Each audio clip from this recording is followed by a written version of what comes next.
Kirby. It's kind of strange I have done no content on this channel about this series, because it's one of my favorites of all time. But that changes today. Kirby Star Allies. Oh boy, is this a divisive game. I don't think I've ever seen anybody say they absolutely hate this game, but a lot of people sure don't like it. Where do I stand in this argument? For context, this was the second Kirby game I had ever played. My first being Triple Deluxe for the 3DS, which I got to the final level of and couldn't finish. Hey, don't look at me like that. I was 9 years old. Look, even if I didn't finish the game, Kirby still definitely left an impact, and that was mostly thanks to this guy. This is Antude, and he's another game reviewer you guys should definitely check out.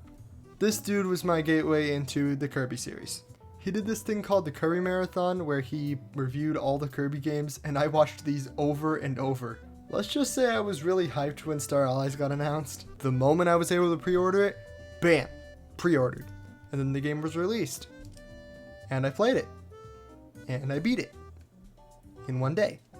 Was I sad I beat it in one day? No. The only reason I did beat it in one day was because I literally played it for hours and hours on end. The game is really short, however, so at most it was probably like 7 hours. But still, the game kept me hooked. I absolutely loved this game when it first came out. Does that opinion still hold 5 years later? Sorta. Let me explain. I've come back to this game many times since I played it the first time, but as I grew up, I definitely started to see the flaws the game had. The level design was bland at times to accommodate for multiplayer, which yes makes sense, but that also made the game a lot more boring in single player, which, come on, I'm not going to be able to convince my friends to play Kirby Star Allies with me.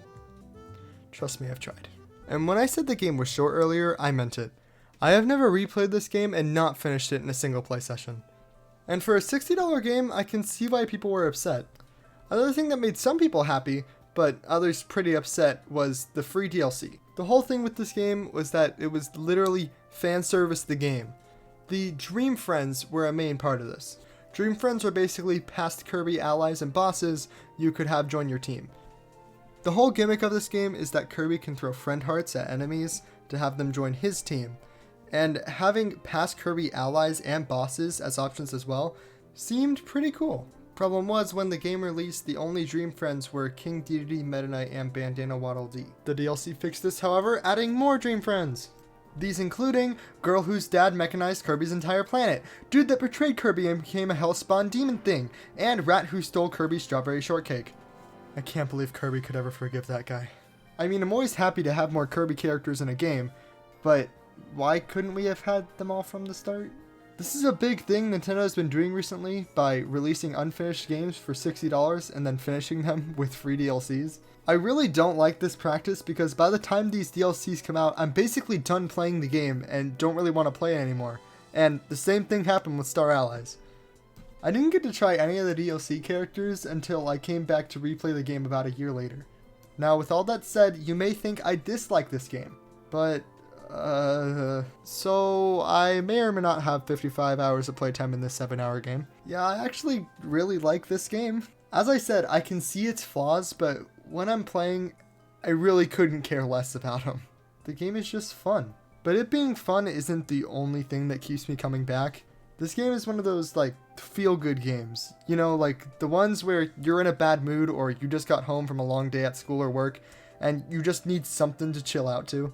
This is one of those games where you can just kind of turn off your brain and just play. The visuals are really good and the soundtrack is absolutely amazing.